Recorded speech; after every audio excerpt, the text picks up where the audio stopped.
This is Carl with Stonehouse Foundation Repair. Today we're on the west side of San Antonio repairing a foundation that had previously been repaired with concrete cylinders. One thing about concrete cylinders, once you put them in there and they fail, there's no way to repair it.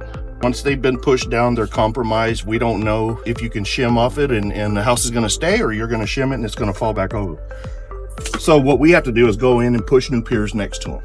So we're putting steel piers in now, and pretty much next to every one that we put, you can almost bet there's a concrete cylinder somewhere in the vicinity. Because the spacing is pretty much the same, any of these. So I don't know where they stopped previously, but we have seen 3 or 4. Here's another one. This one here actually has concrete cylinder in it too. But they all failed, and the porch is definitely falling too.